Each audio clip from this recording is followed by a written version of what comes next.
Hello दोस्तों, कैसे हैं आप लोग। उम्मीद करता हूं आप लोग स्वस्थ और सुरक्षित होंगे। एक बार की बात है कि एक आश्रम में दो यंग साधुओं के बीच झगड़ा हो गया। झगड़ा धीरे धीरे इतना बढ़ गया कि उसको जो आश्रम के प्रमुख थे उस साधु के पास इस मसले को लेके आया गया। जब उस मसले को लेकर उनके पास पहुंचा गया तो उन्होंने सारा छानबीन करने के बाद, क्योंकि एक जो साधु थे वो दूसरे साधु पे आरोप लगा रहे थे कि इन्होंने गलत किया, तो जब उन्होंने इस मसले का इन्वेस्टिगेशन किया तो पता लगाया कि जो पहले वाले साधु थे जिन्होंने आरोप लगाया था कि दूसरे साधु ने उनके साथ ये गलत किया, उनका ये विचार या ये मानना गलत है, क्योंकि दूसरे साधु ने वो गलती नहीं की थी जो कि पहले साधु ये मानते थे, और दोनों यंग थे। तो जब ये बात दोनों साधु को पता चला और दोनों साधु को सामने लाकर बोला गया और बोला गया कि देखो, तुम्हारा मानना ये गलत है कि इन्होंने जो दूसरे साधु उन्होंने गलत किया, तो आप माफ़ी मांग लो। तो जो पहला साधु ने दूसरे साधु पे आरोप लगाया था उसको पता लगा कि जो भी इंसिडेंट था या घटना था उसमें इनका कोई हाथ नहीं है, तो उन्होंने दूसरे साधु से माफ़ी मांग दिया। दूसरे साधु ने माफ़ भी कर दिया, लेकिन जो आश्रम के प्रमुख थे उनको ये महसूस हुआ कि जो दूसरे साधु ने माफ़ तो किया लेकिन दिल से माफ़ नहीं किया। कहीं ना कहीं उनके दिल में उसके प्रति एक खटास सा रह गया जो उनके व्यवहार में आगे दिखने लगा। समय बीतते गया और जो आश्रम के प्रमुख साधु थे वो इस बात को गौर करने लगे कि जो दूसरे साधु ने माफ़ी तो दिया था लेकिन उनके दिल में ये बात रह गई कि गलत तरीके से उन पर इल्ज़ाम लगाया गया, और ये जो पहले साधु हैं जानबूझ के मेरे को परेशान किए, मेरे पे आरोप लगाए, मेरा नाम खराब करने का प्रयास किया। तो माफ़ करने के बावजूद भी उनके दिल में ये भावना उसके प्रति रह गई। अब इस समस्या का, ये इस भावना को ख़त्म करने का एक अच्छा उपाय जो प्रमुख साधु थे आश्रम को, उनको दिखा। उन्होंने सभी अपने जो अनुयायी थे या यूँ कहिए कि शिष्य थे, जो नए साधु थे, उनको बुलाया, कहा कि आओ, कल सुबह एक प्रवचन है और तुम लोग सारे लोग को सुबह आना ही है। सारे सुबह सुबह सारे साधु जो नए थे, यंग थे, एनर्जेटिक थे, सारे लोग एकत्रित हुए हॉल में, और पहले साधु ने बोला कि देखो, दुर्भावनाएं हमारे दिल में एक जगह बना लेती है। उन्होंने कहानी की शुरुआत की कि दुर्भावनाएं हमारे दिल में एक जगह बना लेती है जो बीज के समान होती है, जिसको हम अपने ईगो से, घमंड से या जो भी ईर्ष्या भावना से उसको पुष्पित और पल्वित करके उसको बड़ा करते हैं, जो कि हमारे लिए बाहर बाद में घातक साबित होता है। कहा कि तुमको एक कहानी सुनाता हूं। एक बार की बात है कि एक राजा दूसरे राज्य में एक समारोह में सम्मिलित होने के लिए गए थे। जब वहां से वापस लौट रहे थे तो आते आते रास्ते में राजा जो है रास्ता भटक गए और अपने साथियों का साथ भी छूट गया उनका।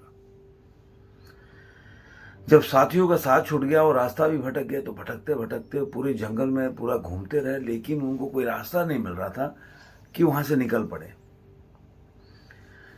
देखते देखते शाम हो गई, और शाम हो गई तो राजा को लगा कि अरे यार, अगर रात हो जाएगा, रात का अंधेरा आ जाएगा तो जंगल में रात गुजारना खतरनाक है, ये मेरे लिए अच्छा नहीं है। तो किसी तरह वो बाहर निकलना चाहते थे। जब पूरे रास्ते भटकते भटकते वो एक ऐसे मुहाने पे जंगल के पहुंचे जहां पे उन्हें एक गांव दिखाई दिया। तो गांव दिखाई दिया तो वो बोले कि अब ये गांव तो अनजान है, लेकिन मुझे अगर अपना जीवन बचाना है तो किसी तरह इस गांव में रात गुजारनी ही होगी। ये करते करते वो गांव की तरफ आगे बढ़े तो गांव के किनारे पे, मतलब शुरुआत में ही एक गरीब किसान का घर था। तो जब गरीब किसान का घर पहुंच के उसके दरवाजा खटखटाए तो उसने जब राजा को देखा तो उसको एहसास हो गया कि कोई आम आदमी व्यक्ति नहीं है। पोशाक से या कपड़े से या घोड़े पे आने से उस किसान ने अंदाज़ा लगाया कि कहीं के राजा हैं और वो मेरे घर पे आ गए भटकते हुए। उसने अंदाज़ा लगा लिया था और राजा ने भी सही ऐसे ही बात बोला कि देखो मैं रास्ता भटक गया हूँ। उन्होंने अपना परिचय नहीं दिया, लेकिन तो क्या मैं आपके यहाँ रात गुजार सकता हूँ? किसान बोला ये तो मेरे लिए सौभाग्य की बात है कि मेरे घर पर कोई अतिथि आया, क्योंकि आप लोग जानते हैं कि अपने हिंदुस्तान में, भारत देश में अतिथि परमो धर्म या भगवान के स्वरूप माना जाता है। तो जब किसान ने राजा को देखा और बहुत ही खुशी महसूस हुआ कि मेरे यहाँ तो अतिथि भगवान आ गए, जैसा कि मानते हैं हम लोग, तो उन्होंने बोला नहीं नहीं, क्यों नहीं, आप तो यहीं राजा, आप तो यहीं पे रात गुजार सकते हैं। अब किसान ने बोल तो दिया, लेकिन रात को खाने में कुछ भी नहीं, क्योंकि वो स्वयं अपने परिवार के साथ 2 दिनों से भूखा था। तो जैसे तैसे उसने बिछावन वगैरह लगाया राजा के लिए और सोचा कि अपनी पत्नी को बोला कि मैं बाहर से कुछ लेके आता हूँ। बाहर गया, पड़ोसियों से मांगने का प्रयास किया कि भाई कुछ मेरे को अनाज दे दो, मेरे यहाँ अतिथि आए हुए हैं, लेकिन किसी पड़ोसी ने उनको कोई अनाज नहीं दिया, कोई सहयोग नहीं दिया, कोई मदद नहीं किया। जब वहाँ से किसान लौट रहा था, मतलब सारे लोगों से पूछने मांगने के बाद, तभी उसने देखा कि एक घर का दरवाजा खुला हुआ है, कुछ अन्न रखा हुआ है। तो उसके मन में एक विचार आया कि क्यों ना बिना बोले मैं उठा लूं और इसे राजा का जो भोजन है वो बनाया जा सके और उनको खिलाया जा सके। लेकिन दूसरा ख्याल ये भी आया कि तो चोरी होगी, क्योंकि अगर बिना बताए किसी का घर में अनाज, किसी के घर से अनाज लेके जाना, ये तो अच्छी बात नहीं है। लेकिन उसको लगा कि नहीं, अब जो भी हो, मेरे घर में अतिथि आए, उनको तो भोजन कराना मेरा फर्ज है, कर्तव्य है। उसने चुपके से वो अनाज जो है, अनाज वहाँ से अपने पोटली में भरा और घर लेके चले गए। ये चीज़ एक दूसरे पड़ोसी ने देख लिया, तो उसने कहा कि इसका तो पोल खोलना पड़ेगा। सुबह मैं जब इसका अतिथि आए हुए उनके घर पे जाकर इसका पोल खोलूंगा कि देखिए ये चोरी चकारी करके लेकर आता है ये जो भी सामान है। घर पहुंचा, जो अन्न था अपनी पत्नी को दिया, पत्नी ने प्रेम से खाना वाना बनाया और राजा को खिलाया। राजा भोजन करने के बाद रात को अपने खाट पे सो गए।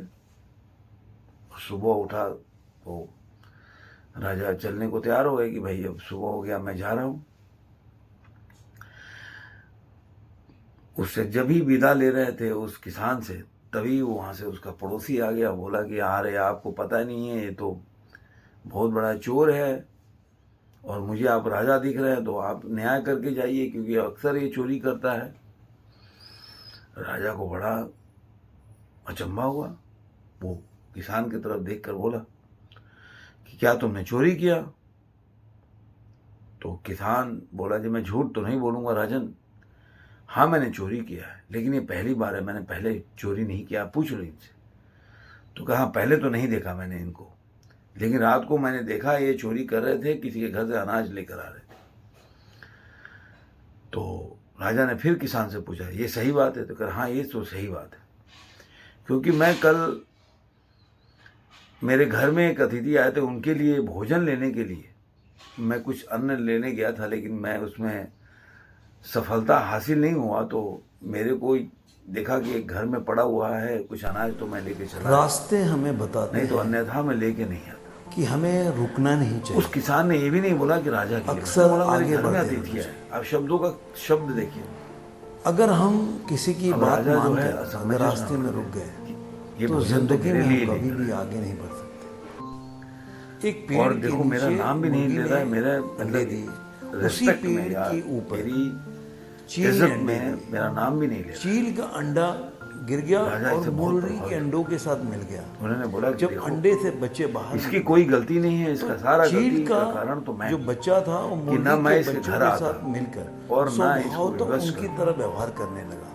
ये सब एक करने दिन के चील लिए का या ये बच्चा कदम उठाने के उसने देखा एक तो चील ये उड़ किसान रहा कभी है। नहीं करता। तो उसने माँ से पूछा, और जैसा कि मतलब किसान मुर्गी से, बता कि भी क्या रहा मैं है उड़ नहीं कि सकता? 2 दिन से भूखा है, तो उसने फिर बोला भी कि उसने ऐसा नहीं किया। तुम मुर्गी हो, उसने सिर्फ तुम मेरे उड़ लिए नहीं किया। सकती। तो इसके सारा और उसने ये दोष का बात मानी कारण मैं हूँ। तो ये वो सजा नहीं अगर समझ जो पाया चाहो आप दे सकते हो। कि मैं चील राजा ने हूँ। पड़ोसी दे दिया। तो दोस्तों, आप पड़ोसी अपने को स्वभाव बहुत को पहचानिए लज्जित हो और गया। इस पे उसने विजय सोचा कि प्राप्त अरे यार, करिए। मैं तो ये गलत कर गया कि किसान इतना महान व्यक्ति है और मैं गलत ही समझ गया, और इस तरह से उसके विषय में गलत भावना लेके मैंने राजा से ये याचना कर दी। उसने किसान के पैरों पर गिर के माफ़ी मांगा और राजा से भी माफ़ी मांगा। कहा कि मुझसे गलती हो गई राजन, मुझे माफ़ कर दीजिए, क्षमा कर दीजिए। राजा क्षमा किया और किसान को जो कुछ स्वर्ण मुद्राएं उनके पास पड़ी थी, उन्होंने उस किसान को भेंट किया और चले गए।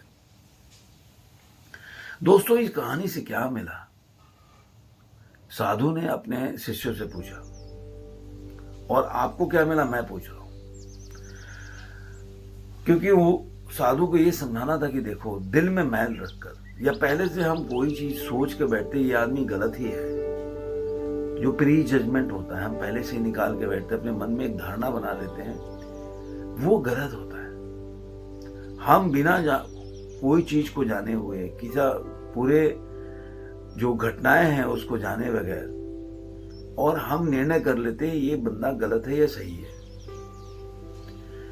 दोस्तों, हमारी जिंदगी का सबसे बड़ा कारण जो लोगों के द्वेष पैदा हो रहा है हम समाज में या व्यक्तियों में, उसका कारण ये है कि हम बिना जाने, बिना सोचे, और हम एक व्यक्ति के विषय में अपनी धारणा बना लेते हैं, वक्तव्य बना लेते हैं, एक भावना बना लेते हैं कि ये गलत होगा। हम पूरी तरह से जानने का प्रयास नहीं करते कि इसके पीछे का कारण क्या है या इसकी वजह क्या है। अगर ये व्यक्ति ने ऐसा कदम उठाया तो क्यों उठाया? अगर व्यक्ति ने हो सकता है किया भी ना हो, लेकिन हमें प्रथम दृष्टया दिख रहा हो कि अरे वो गलत कर रहा है, लेकिन सही में वो गलत नहीं कर रहा हो, सही में वो उसका वजह नहीं, तो हम तो उसके ऊपर इल्जाम लगा देंगे, और उसको इल्जाम लगाने के साथ उसको कितना ठेस पहुंचाते हैं, उसके दिल को, हृदय को कितना हम ठेस दुख देते हैं। तो दोस्तों, कोई भी कार्य करने से पहले, कोई भी स्टेप लेने से पहले आप जरूर सोचें कि आखिर इसके पीछे का वजह क्या है, इसका कारण क्या है। बिना जाने, बिना समझे किसी के विषय में कोई वक्तव्य, कोई कथन न कहें, क्योंकि एक बार जब आपके मुंह से अगर कोई किसी के विषय में कथन निकल जाता है तो वो कितना उस व्यक्ति को, हृदय को छेद करता है, तकलीफ देता है। जब आपके साथ होगा तो पता चलेगा। धन्यवाद दोस्तों, फिर मिलेंगे किसी नए वीडियो में, किसी नए विचार के साथ। अगर आपने मेरे चैनल को सब्सक्राइब नहीं किया तो सब्सक्राइब कीजिए, और घंटी नहीं दबाए तो प्लीज घंटी दबा दें। धन्यवाद।